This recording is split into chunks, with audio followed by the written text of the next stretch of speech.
It was the year 2021 when an eerie silence was shattered in France. Police stormed the ancient convent of Saint-Bean, perched on a wooded hill southeast of Lyon, a property that had been closed since the 1980s. Recently acquired by the local council, the convent was slated for restoration and conversion into a cultural center. But no one anticipated that these renovations would unearth one of the country's darkest and most disturbing secrets. The initial clue arrived as an unsigned handwritten letter, penned with trembling blue ink. Beneath the floor, she remains there. She is not dead. She is still praying. This chilling message was enough to prompt the regional prosecutor to authorize a structural inspection. On the second day of excavation, after removing an interior wall sealed with ancient blocks, workers discovered a narrow passageway spiraling down into an unventilated sub-basement. The air was thick and stale, as if time itself had been trapped within. Inside, illuminated by flashlights, agents found a small stone room, locked from within by a rudimentary double latch system. As the door was pushed open, a dry moan broke the stillness. On a rusted iron bed lay an extremely thin woman, her skin taut over her bones, her face covered by a ragged veil. Her eyes were sunken but open, lost in a gaze that seemed fixed on something beyond the present reality. "I am Sister Marie Celeste," she rasped, her voice hoarse, as if she had been practicing the phrase for decades. The officers were unsure whether they were witnessing a crime or a miracle. Her identity was corroborated by old archives and a silver medal around her neck, engraved with her full name and the year of her religious profession, 1969. Marie Celeste Rembaud had been reported missing in October of 1973. Officially, it was believed she had abandoned religious life and escaped willingly. No one had looked for her in years. For 48 years, no one knew she was held captive beneath the very feet of those who prayed, ate, and lived above. No one heard her cries, or perhaps no one wanted to hear them. The case exploded in the media like a detonation. All of France was gripped by the silent brutality of the discovery.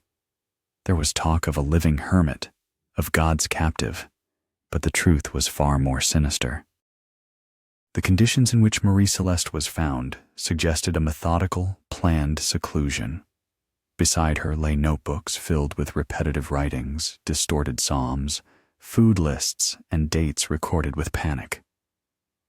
She had survived on canned food, carefully stored in makeshift cupboards, and water channeled from an ancient rainwater collection system, maintaining an extreme discipline. Marie Celeste's body was living proof that someone had kept her in darkness for almost half a century. Questions multiplied. Who locked her away? Why? How could she survive so long unnoticed? Most unsettling was a page written in fresh ink, likely from the last few months. Sometimes the walls speak in dreams, but no one listens. No one comes down. No one remembers. To unravel this captivating mystery, watch the entire video and subscribe to our channel. Write in the comments what city you are watching this video from. When news of the discovery reached Claire Rembaud, a 64-year-old woman living in Grenoble, time seemed to fold in on itself. Claire was Marie Celeste's younger sister and had dedicated her entire adult life to finding answers. In her small apartment, amidst folders of newspaper clippings, homemade interview recordings, and unanswered letters, her sister's name had never faded. She never left willingly. I knew it from day one. Claire told a local television station, holding an old photograph of them both in school uniforms. Unlike the authorities who closed the case in 1973 with little investigation, Claire had pursued every possible lead, She spoke with former nuns who had left the convent, villagers, and even wrote letters to bishops and journalists. The response was always the same: silence. Now, with her sister's discovery, that silence had been broken, but it was not liberating. It was terrifying. Marie Celeste was transferred to a psychiatric hospital in Lyon. Her physical condition was critical, but specialists were most concerned by her mental disconnection. For the first few weeks, she could not differentiate between day and night, nor could she speak fluently. Sometimes she repeated phrases in Latin. Other times she murmured names that appeared in no records. Among the objects found in the subterranean room, the police discovered something even more disconcerting. There was a series of newspaper clippings, all related to her own disappearance, pasted on the wall as if someone had read them aloud to her. There were also anatomical drawings with illegible annotations, diagrams of the convent structure, and in one corner, a small altar dedicated to the Virgin with strands of blonde hair tied with red thread. This was the work of someone methodical. It was not improvised. Someone kept her here with a purpose, one of the forensic experts concluded. The question remained, what purpose could there be in keeping a woman locked up for 48 years? The investigation had just begun, but the convent walls were finally starting to speak. Savaron, 1973. Surrounded by green hills and dirt roads, the cloistered convent appeared as a gray rectangle nestled among the trees. Built of rough stone, with narrow windows and stained glass panels, it was a silent building, almost invisible to the world. A few kilometers away, the village of Saint-Victor de Morestel had fewer than 300 inhabitants. Life there was rigid, almost frozen in time. The village cafe only opened until noon, and the communal telephone was inside the bakery. The convent, governed by the Order of the Sisters of Perpetual Silence, did not receive visitors without an appointment approved by the prioress. An iron gate guarded the main entrance, always closed. Inside lived fewer than a dozen nuns, almost all over 40. Daily life was regulated by bells. Matins at 4:30 in the morning, manual labor, prayer, fasting. Speaking was only permitted when strictly necessary. Marie Celeste, the youngest sister, was barely 21 years old and had taken her vows 4 years prior. She was quiet, with an almost feverish devotion. She had arrived from Grenoble, sent by her mother after an emotional crisis. Many said her faith was a form of penance. Her eyes always sought the ground, and her hands trembled when praying the rosary. The other nuns treated her with a mixture of tenderness and distance. Outside the convent, little was known about what transpired behind those walls. Purchases were made once a week at the Morestel market by a designated sister. Occasionally, a young man arrived to help with the garden and firewood. This was Emile, a day laborer recommended by the local priest. He did not speak much. He arrived at dawn and left before dusk, and no one knew where he slept. Winters were harsh, isolating the convent for weeks with snow. In spring, cherry trees blossomed in the back orchard where only 2 sisters were permitted to work. In those months, Marie Celeste often spent more time alone, in prayer or walking the corridors with a notebook pressed against her chest. The convent's records were neat, handwritten documents without alterations, except for a page in October of 1973, where the prioress's handwriting seemed more hurried. Sister Marie Celeste did not attend morning prayers. I suppose she has decided to leave. May the Lord protect her on her way. The previous night, according to the statement of a former novice, Marie Celeste was seen speaking in a low voice with someone in the orchard. This testimony was ignored at the time. Saint Victor de Moristel also did not ask too many questions. People preferred silence. In a community where everyone knew each other, secrets weighed heavily, but were also quickly buried. In the convent, doors did not creak, and clocks made no sound. It was easy for something to disappear without leaving an echo. As years passed, the convent lost nuns. By 1982, only 3 sisters remained, and it was decided to close it. The building passed into the hands of the diocese, which abandoned it as too costly. In the village, no one spoke of it. The garden grew wild. The bells stopped ringing.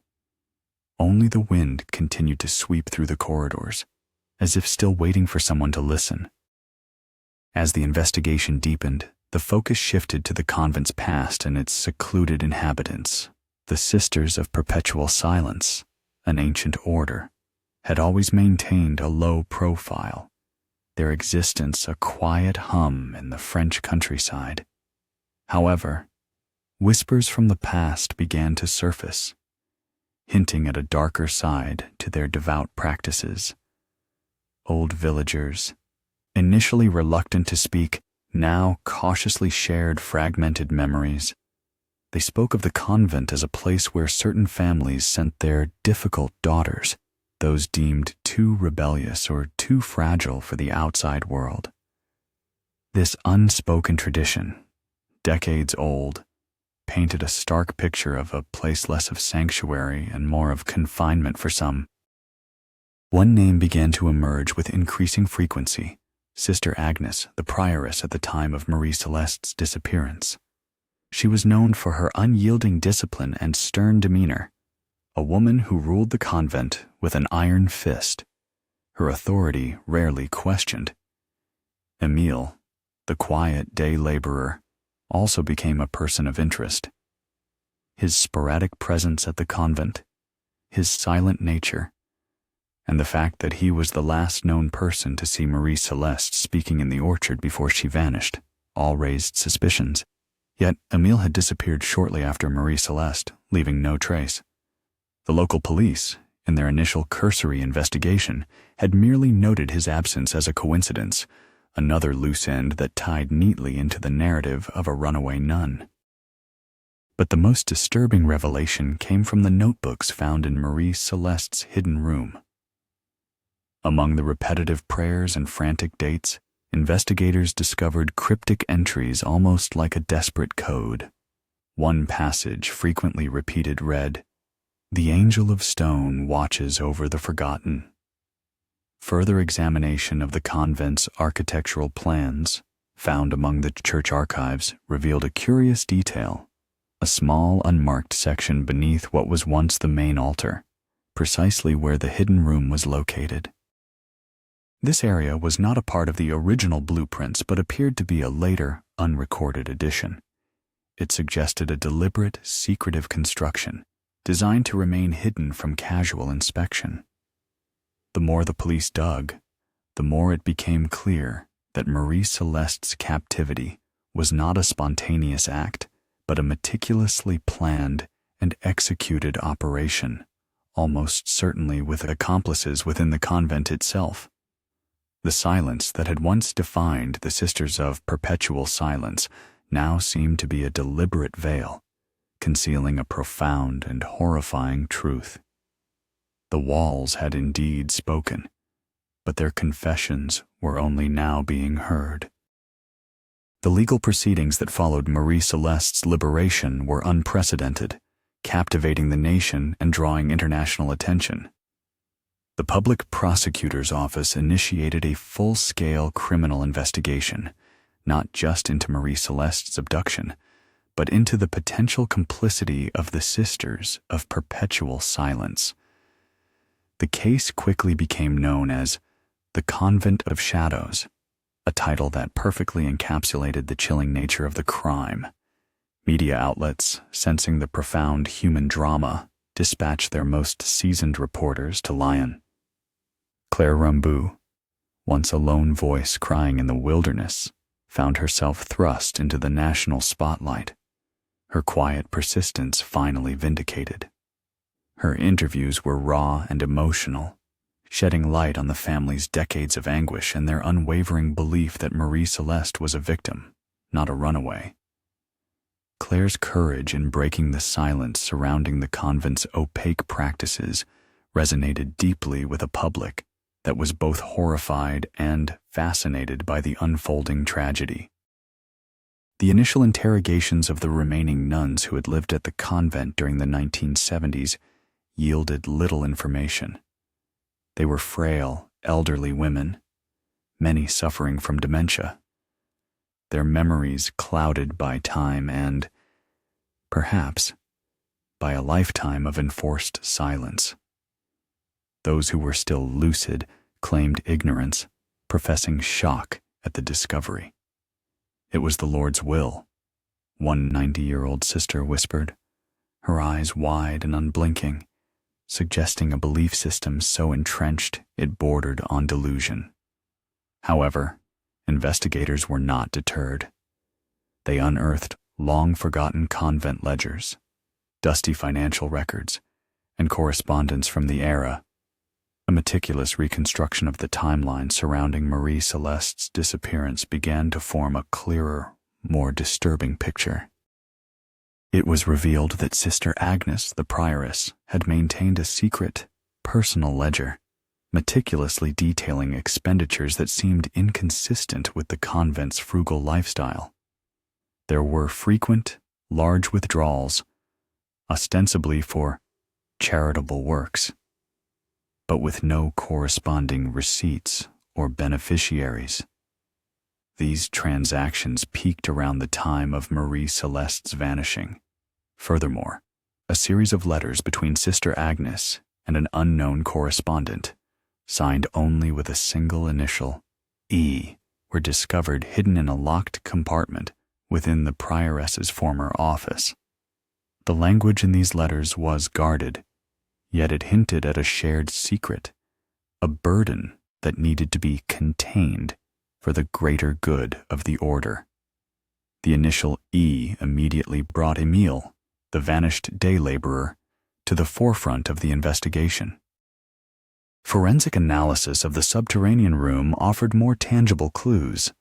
Faint fingerprints were lifted from the rusted iron bed frame, some belonging to Marie Celeste, but others, remarkably, matched those of Sister Agnes.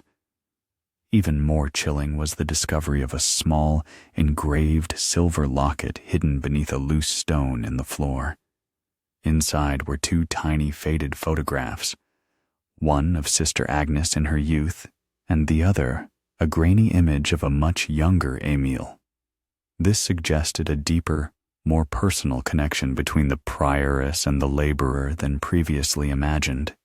It hinted at a relationship that transcended the simple employer-employee dynamic, perhaps one forged in a shared dark secret. The public outcry intensified. Demonstrations were held in major cities, demanding justice for Marie Celeste and accountability for religious institutions. In Grenoble, a commemorative tree was planted in honor of Marie Celeste, and all women silenced by non-consensual religious confinement. Claire's name was cited in speeches, tributes, and conferences. She had indeed broken the pact of silence. The collective weight of her personal crusade, combined with the grim evidence, began to chip away at the long-held institutional omerta. The invisible structure of complicity, the institutional crust of silence, had begun to crumble. Meanwhile, Marie Celeste was transferred to a specialized therapeutic residence for deep trauma. Claire moved nearby, never missing a single day. She brought her freshly baked bread, read her childhood books, and together they listened to classical music pieces they used to play at home when they were little girls. Slowly, her sister began to laugh again. Small gestures, a smile upon hearing her name, a finger caressing the rim of a cup, a murmur upon seeing the sun through the large window. Each gesture was a crack in the darkness. One day, during a grooming session, they looked at themselves in the bathroom mirror. Claire carefully smoothed her sparse hair. Marie Celeste touched her face as if recognizing it for the first time. Then, with a trembling voice, she said, "I am still here." Claire nodded, taking her face in both hands. "You were never alone. You never will be again." And in that instant, within the white walls of the therapeutic center, it felt as though something ancient had finally been broken. Not the walls of the convent, but those of oblivion.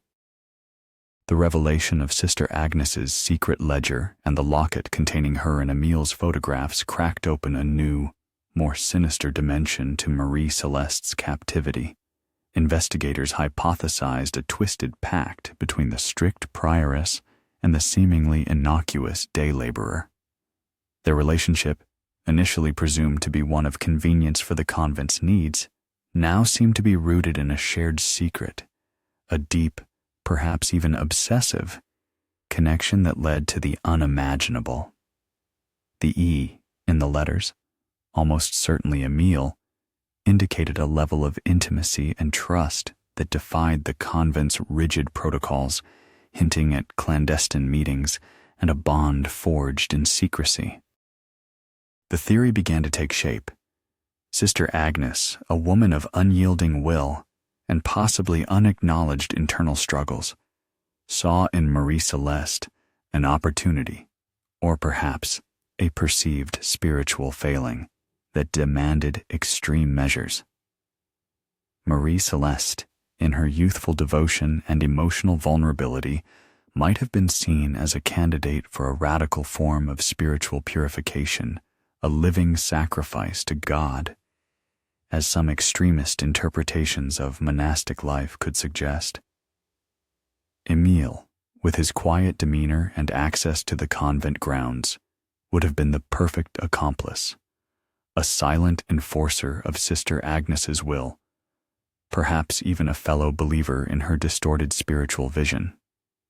The physical labor required to construct the hidden chamber, the procurement of supplies, and the regular unseen provision of sustenance all pointed to a sustained effort that required at least two dedicated individuals working in concert. Further research into Sister Agnes's background revealed a past marked by personal tragedy and an almost fanatical devotion to the more austere tenets of her order. Born into a devout but rigid family, she had entered the convent at a young age, displaying an exceptional, almost obsessive, commitment to asceticism and self-denial. There were rumors of a forbidden love in her youth, a relationship abruptly severed by her family and the church, pushing her deeper into religious fervor. Could Marie Celeste, with her own documented emotional struggles and fervent, perhaps even desperate, search for faith, have triggered some unresolved trauma or a perverted sense of spiritual guardianship in Sister Agnes? The anatomical drawings found in the subterranean room, with their illegible annotations, were now being scrutinized by psychologists and religious scholars. Some theories suggested they might be symbolic representations of spiritual illnesses or sins that Sister Agnes believed needed to be cured through isolation and penance. The blonde hair tied with red thread on the makeshift altar added another layer of macabre symbolism, perhaps representing a relic or a twisted offering. The search for Emile intensified. While initial police efforts in 1973 had been negligible, modern investigative techniques offered new avenues. Databases were scoured, old photographs digitized and cross-referenced with regional records. It was a painstaking process, but the sheer enormity of the crime fueled the dedication of the investigators. They believed that Emile, if still alive, held crucial answers, not just about Marie Celeste's captivity, but about the true nature of his relationship with Sister Agnes and the dark philosophy that drove them. The possibility that he might have been a willing participant, rather than merely an unwitting helper, was a chilling prospect. The media, always hungry for new details, speculated wildly. Was it a cult, a twisted religious experiment, or simply the deranged act of a fanatic and her accomplice? The public, gripped by the unfolding drama, devoured every new development. The story of Marie Celeste transcended the personal tragedy of one woman. It became a cautionary tale about the dangers of unchecked power, unquestioning faith, and the terrifying secrets that can fester in the shadows of seemingly sacred institutions. The very notion of a sister of perpetual silence took on a sinister new meaning. The true horror was not just the physical confinement, but the complete erasure of a human being's existence for decades, performed under the guise of religious devotion. The quiet gray convent, once a symbol of peace, had been transformed into a monument to a living nightmare. The hunt for Emile was not just about finding a suspect. It was about unearthing the full, terrifying scope of the truth that had been buried for nearly half a century. The pursuit of Emile led investigators down a winding path through decades of forgotten records and across multiple European borders. With modern forensic techniques and expanded international cooperation, what was once an impossible task slowly became a solvable puzzle. Leads took them from rural France to the outskirts of Brussels, then to a quiet, unassuming village in northern Italy, where an old man fitting Emile's description had lived under an assumed name for nearly 20 years. He was found working as a groundskeeper for a secluded monastery, a life of quiet anonymity that mirrored his earlier existence. When confronted, the man, now in his late 70s, initially denied everything. His eyes, however, betrayed a deep, buried fear, and his hands, once used for digging and construction, trembled uncontrollably. Under intense interrogation, his carefully constructed facade began to crumble. He was indeed Émile Dubois. His story, pieced together from fragmented confessions and corroborated by newly uncovered evidence, painted a chilling picture of devotion, manipulation, and complicity. Émile had met Sister Agnes years before Marie Celeste entered the convent, when he was a young man seeking spiritual guidance after a personal tragedy. Sister Agnes, then a formidable novice mistress, had taken him under her wing, subtly preying on his vulnerability and molding his impressionable mind. She convinced him that true faith required absolute obedience and sacrifice, that some souls were meant for a higher, more painful form of purification. He confessed to helping Sister Agnes construct the hidden chamber beneath the altar, working mostly at night, moving stones and dirt under the cover of darkness. He believed, at the time, that he was aiding a sacred endeavor, a clandestine act of spiritual salvation. Sister Agnes had convinced him that Marie Celeste was a deeply troubled soul, possessed by unseen forces, and that her isolation was necessary to exorcise her demons and bring her closer to God. He described Marie Celeste's initial resistance, her cries echoing in the newly sealed chamber, and how Sister Agnes would administer sedatives, explaining it was for her own good.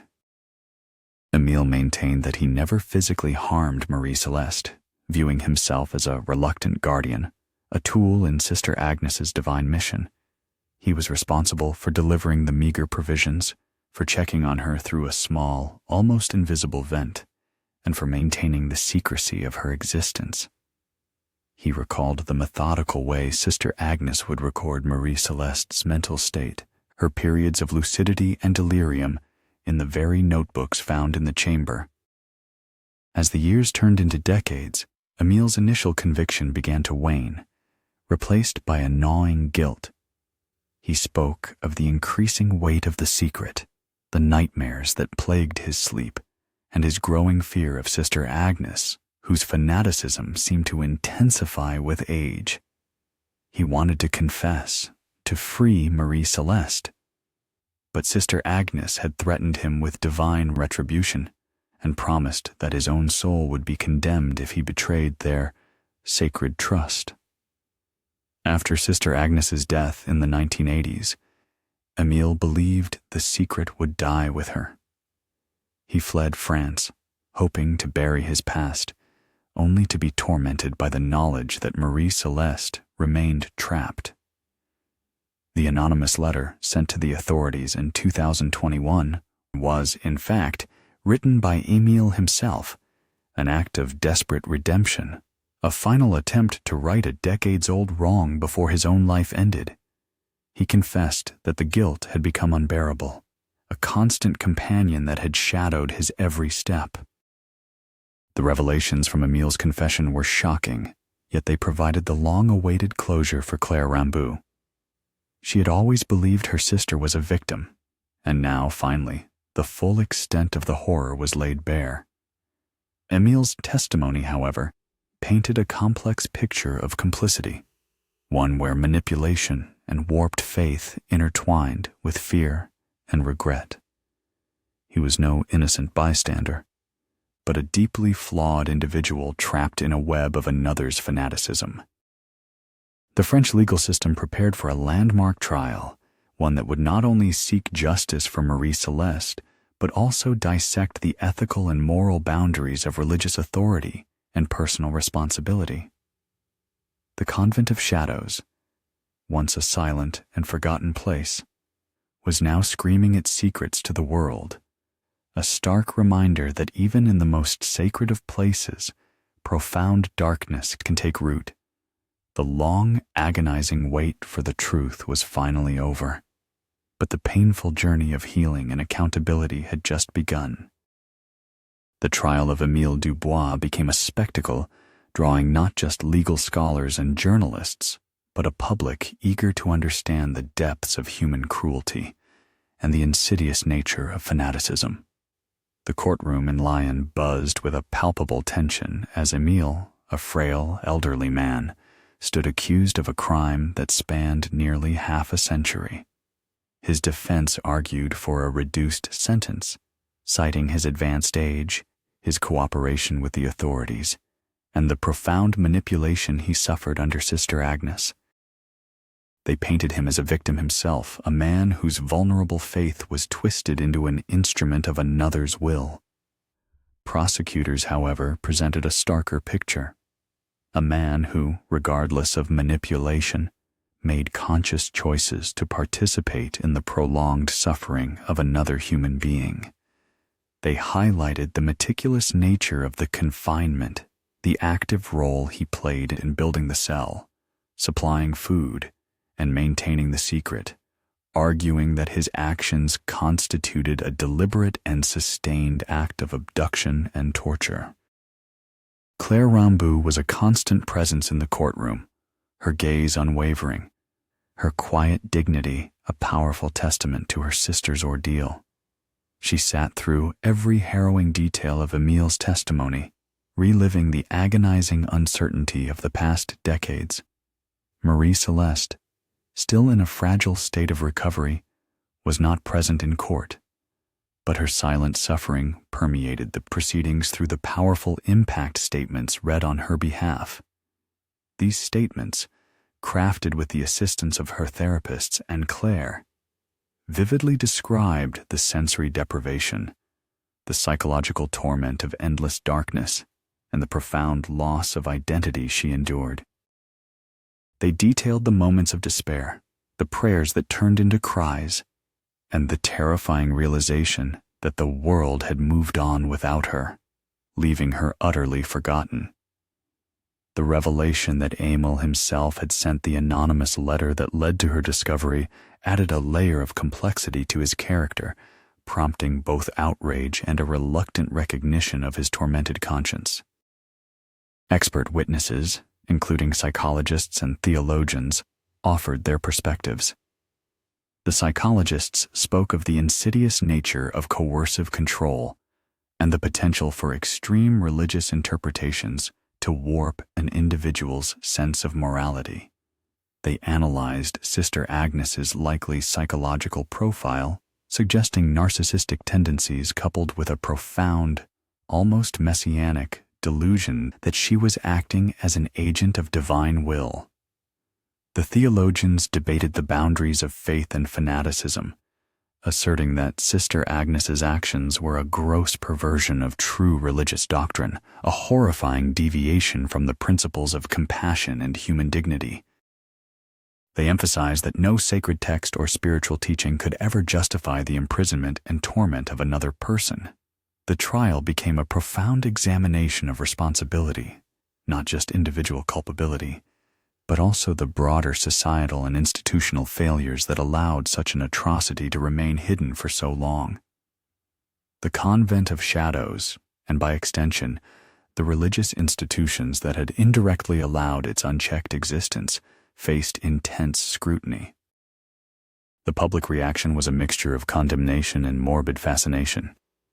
Documentaries were produced, books were written, and the story of Marie Celeste became a global symbol of resilience against unseen oppression. Yet, beneath the outrage, there was a disquieting realization. How many other Marie Celeste might exist, hidden away in plain sight, their cries unheard, their lives erased? The case forced a painful introspection within religious communities, prompting calls for greater transparency, accountability, and psychological oversight for those in positions of authority. The long-held tradition of cloistered life, once seen as a noble pursuit of spiritual purity, was now viewed through a lens of suspicion, its secretive nature suddenly alarming. Ultimately, Émile Dubois was found guilty of abduction and unlawful confinement. Given his age and the complex circumstances of his manipulation, the court delivered a sentence that acknowledged both his culpability and the decades of torment he himself endured under Sister Agnes's influence. His conviction was not just a legal triumph, it was a symbolic victory for Marie Celeste, a validation of her existence and suffering after nearly 5 decades of being invisible. The Convent of Shadows would never again be just an abandoned building. It would forever be etched into the national consciousness as the site of a profound human tragedy, a chilling reminder of the shadows that can consume even the most hallowed ground.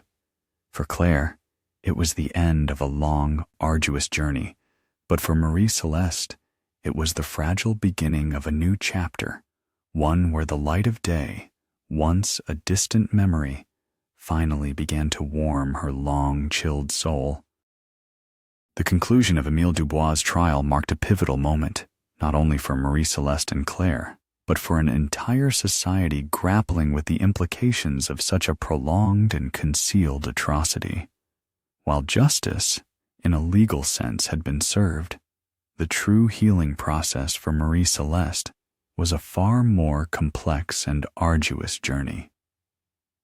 The physical scars of her confinement had begun to fade, but the invisible wounds on her psyche ran deep.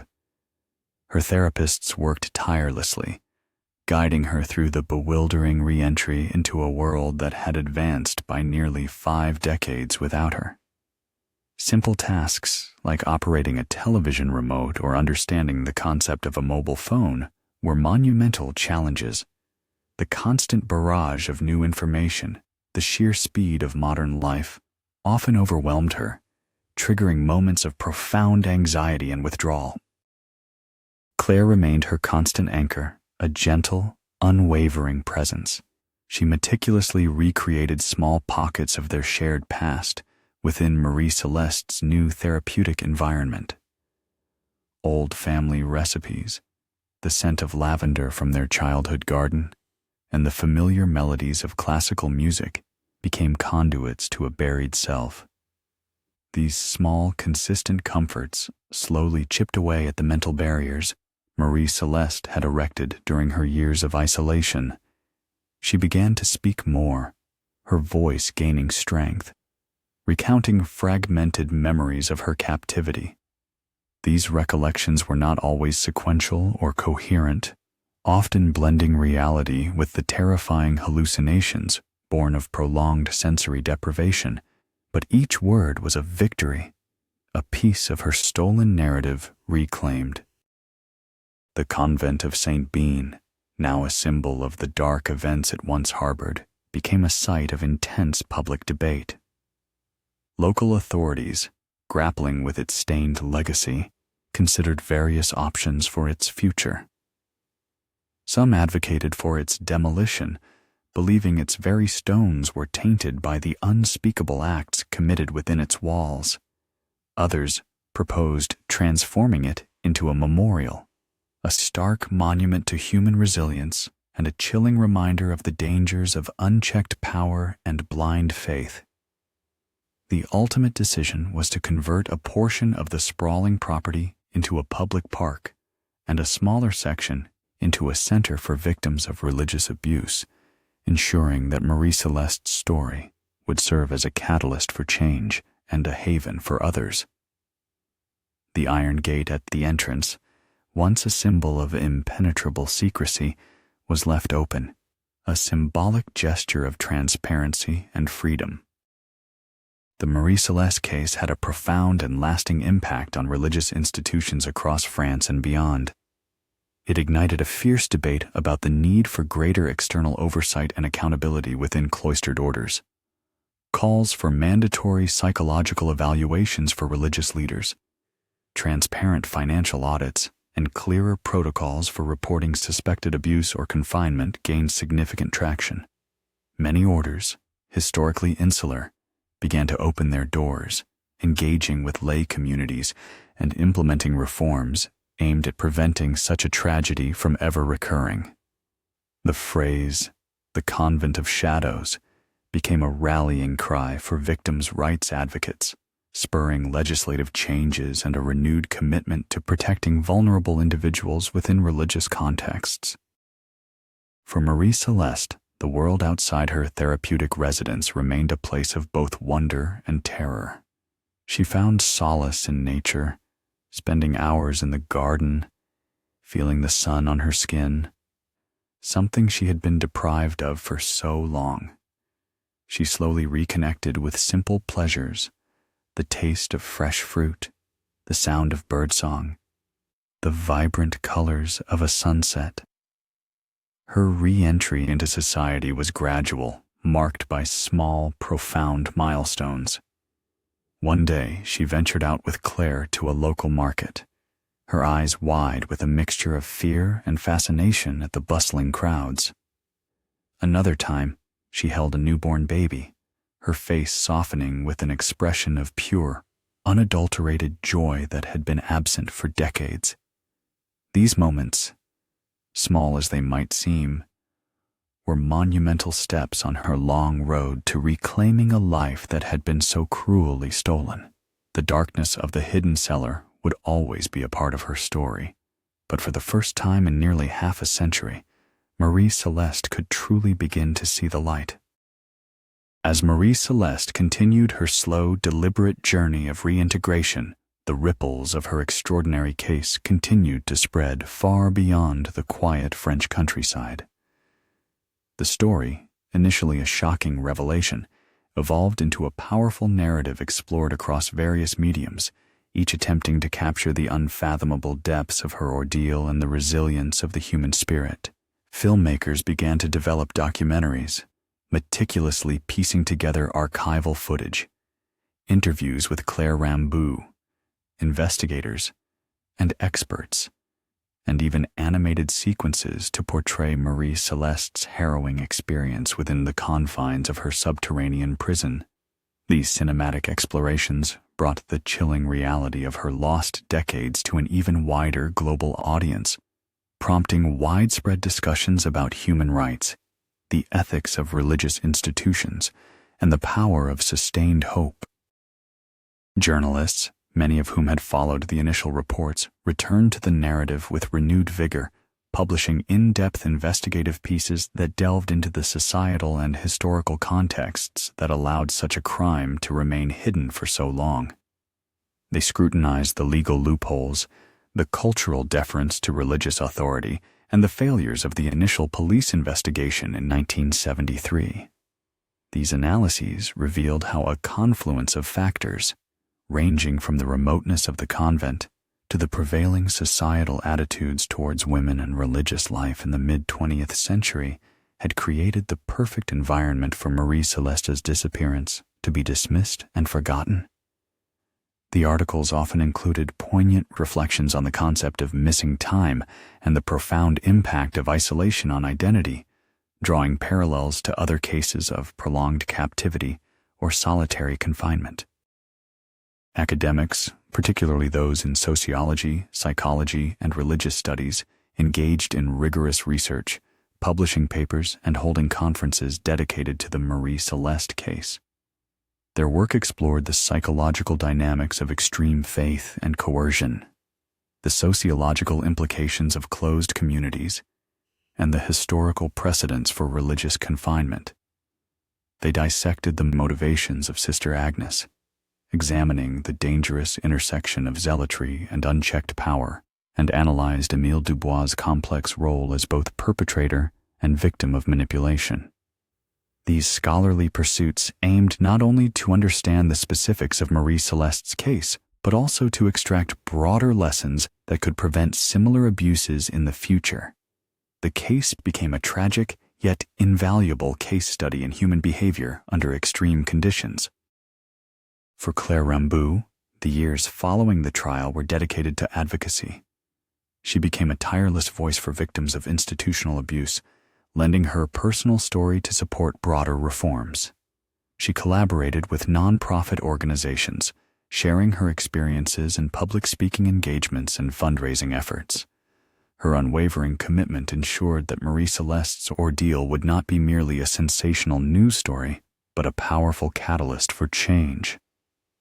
She pushed for stricter governmental oversight of private institutions, greater transparency in religious organizations, and improved support systems for those who had suffered prolonged trauma. Her efforts were instrumental in shaping new legislation in France aimed at protecting vulnerable individuals within any closed environment, whether religious or secular. Meanwhile, Marie Celeste continued to bloom, albeit slowly, in her carefully constructed sanctuary of healing. With Claire's constant presence and the dedicated support of her therapists, she began to explore the world on her own terms. She discovered a deep fondness for classical music, often spending hours listening to symphonies, her eyes closed, seemingly lost in the melodies. Art therapy became a powerful outlet for her, allowing her to express emotions that words still failed to capture. Her drawings, initially dark and fragmented, gradually began to incorporate brighter colors and more defined forms, mirroring the gradual reawakening of her inner world. She developed a bond with a therapy dog, a gentle creature whose unconditional affection provided a simple, profound comfort. The journey was far from over. There were still days of profound sadness, moments when the memories of the dark cellar would resurface, threatening to pull her back into its terrifying embrace. But with each passing day, Marie Celeste gained more strength, more confidence, and more agency over her own life. She was learning to live again, not just to survive. Her story, once a whisper in the shadows, was now a resounding testament to the resilience of the human spirit and the unwavering power of hope, reminding the world that even after decades of darkness, the light of human connection could still break through. The life that had been so unjustly paused in 1973 was, against all odds, truly beginning anew in the 21st century. Years passed, and the echoes of the Convent of Shadows began to recede from the daily headlines, settling instead into the annals of history and the collective memory of a nation. For Marie Celeste, these years were a period of quiet, sustained growth, a testament to the remarkable capacity of the human spirit to heal even after profound trauma. The initial shock of her liberation had given way to a gradual understanding of her new reality, a world vastly different from the one she had known. She continued to reside in the therapeutic residence, but her life slowly expanded beyond its walls. Regular outings with Claire became more frequent and less daunting. They visited museums, strolled through parks, and even attended quiet concerts, each experience a new sensory input, a gentle reintroduction to the vibrancy of life. Her relationship with Claire deepened into something unbreakable, forged in shared suffering and unwavering love. Claire, now in her late 60s, had devoted herself entirely to her sister's well-being. She compiled scrapbooks of family photographs, creating a visual timeline that helped Marie-Celeste piece together the fragmented narratives of her past. They spent countless hours talking, Claire patiently answering questions about lost relatives, historical events, and the technological advancements that had occurred during Marie-Celeste's long confinement. These conversations were not always easy. They often stirred painful memories and moments of confusion, but they were essential for Marie-Celeste to reconstruct her identity, to bridge the 48-year chasm in her life. Marie-Celeste discovered a new passion for painting. Her art, initially abstract and filled with dark hues, gradually evolved, mirroring her internal progress. Her canvases began to feature landscapes, portraits, and vibrant explosions of color, depicting a world she was slowly coming to appreciate. Her paintings were not just an artistic outlet, they were a form of nonverbal communication, a window into her soul that often expressed more than words could convey. She found a quiet community among other artists in a local studio, their shared creative pursuits offering a sense of belonging she had not known since before her disappearance. She remained a person of few words, her voice still soft and measured, but her eyes, once haunted and vacant, now held a glimmer of peace and a nascent curiosity about the world around her. The Convent of St. Bean, transformed into a multi-purpose public space, became a quiet symbol of remembrance and healing. The section dedicated to victims of institutional abuse provided therapy and support, its very existence a living testament to Marie-Celeste's legacy. Visitors to the park often paused at a simple, unadorned plaque which briefly explained the site's history and the extraordinary story of the woman who had been found beneath its foundations. It served as a subtle, yet powerful, reminder that even in places where darkness had once reigned, light and truth could ultimately prevail. The wild cherry trees in the former orchard continued to bloom each spring, their delicate blossoms a stark contrast to the grim history they silently witnessed, offering a poignant sense of continuity and renewal. Marie-Celeste's story, though no longer dominating headlines, continued to inspire. Universities and advocacy groups frequently revisited her case, studying its legal, ethical, and psychological dimensions. Her resilience became a powerful example in discussions about human rights and the imperative to protect vulnerable individuals from any form of confinement or control. She never sought fame or public recognition, content in her quiet life, surrounded by the love of her sister and the simple rhythms of her rediscovered freedom. The scars of her past would always be a part of her, a silent testament to the unimaginable ordeal she had endured. Yet, they did not define her. Marie-Celeste, the woman who had been lost to the world for half a century, had not merely survived. She had, against all odds, found a way to live again, proving that even after the deepest despair, the human spirit possessed an enduring capacity for hope and renewal. Her life, a testament to an indomitable will, became a quiet, powerful anthem of triumph over the shadows. The story of Marie-Celeste, sister of perpetual silence, would forever be etched into the fabric of French history, a haunting melody that reminded a nation of the profound cost of silence and secrecy. As the years continued to unfold, Marie Celeste's life settled into a rhythm of quiet contentment, a hard-won peace earned after decades of unimaginable suffering. Her therapeutic journey had transitioned from intensive rehabilitation to a sustained period of maintenance, focusing on her continued integration into a world that, while still bewildering at times, no longer felt entirely alien. She discovered a particular joy in the simple, everyday routines.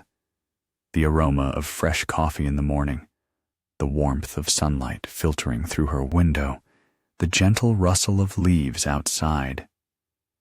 These small sensory details, once completely absent from her confined existence, now formed the rich tapestry of her rediscovered freedom.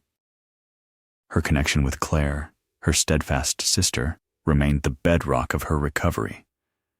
They shared a modest apartment, designed with Marie Celeste's comfort and ease of navigation in mind. Claire had retired from her work, dedicating her golden years to ensuring her sister's happiness and well-being. Their days were filled with quiet companionship, shared meals, and long walks in nearby parks, where Marie Celeste would often pause, eyes closed, simply breathing in the fresh air.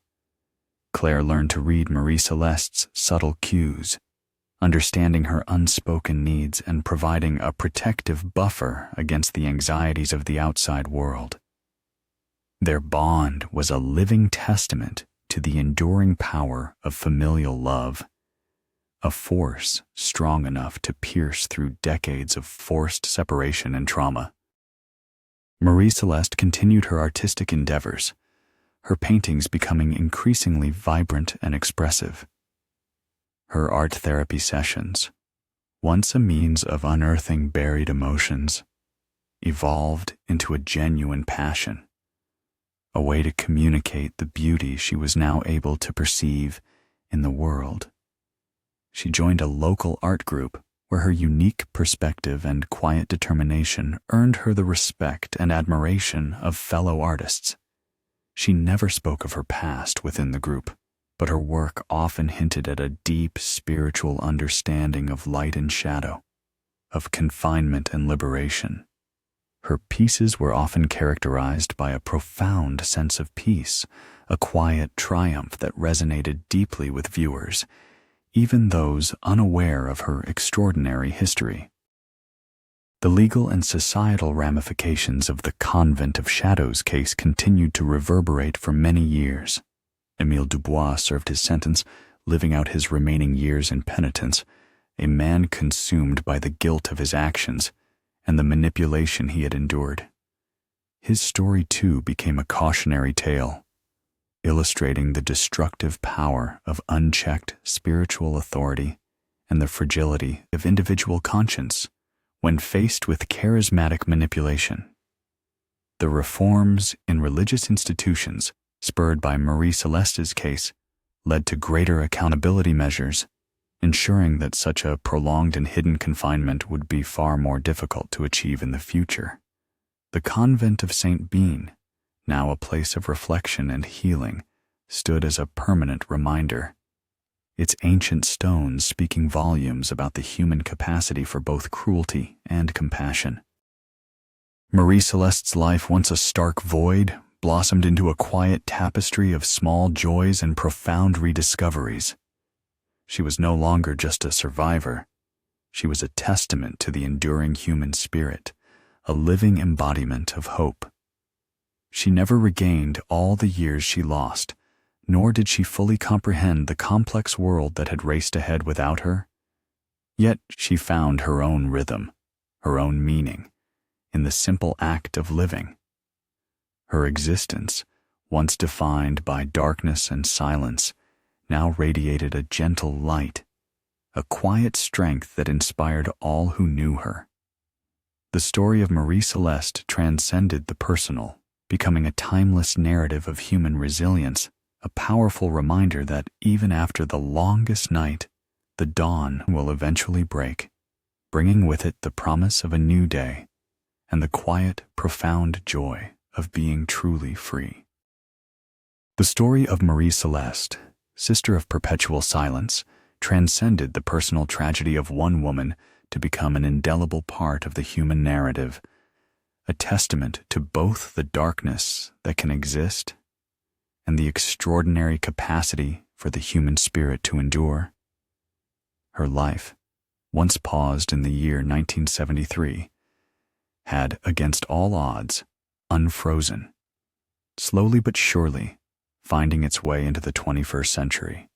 She never fully recovered the lost time, nor did she fully grasp every technological marvel that had emerged during her confinement. Yet, she found her own rhythm, her own meaning, in the quiet dignity of her rediscovered freedom. In the years that followed, Marie Celeste continued to embrace the simple joys she had come to cherish. Her mornings began with the gentle warmth of a sunbeam on her face, a luxury she had been denied for so long. She found solace in her artistic pursuits, her canvases now a vibrant testament to the beauty she perceived in the world. Her paintings, once tinged with the shadows of her past, evolved to reflect the light and hope she had found, becoming a unique language through which she communicated her profound inner peace. She never sought recognition for her art, finding fulfillment in the act of creation itself, a silent dialogue with the world around her. Claire, her steadfast sister, remained her closest companion, their bond a living symbol of unwavering devotion. They spent their days in quiet harmony, their lives intertwined in a tapestry of shared moments. Claire had become Marie Celeste's bridge to the outside world, explaining its complexities, celebrating her small victories, and providing a safe harbor against its occasional, overwhelming demands. Their home was a sanctuary, filled with the warmth of love and the quiet hum of rediscovered companionship. It was a place where Marie Celeste could truly be herself, free from judgment, free from fear, and finally, truly free. The Convent of St. Bean, now a public space, stood as a silent sentinel, its ancient stones holding the echoes of both profound suffering and ultimate liberation. It served as a constant, tangible reminder of the importance of vigilance against hidden abuses and the power of human connection to bring truth to light. The section dedicated to supporting victims of institutional abuse continued its vital work, drawing strength and purpose from Marie Celeste's enduring legacy.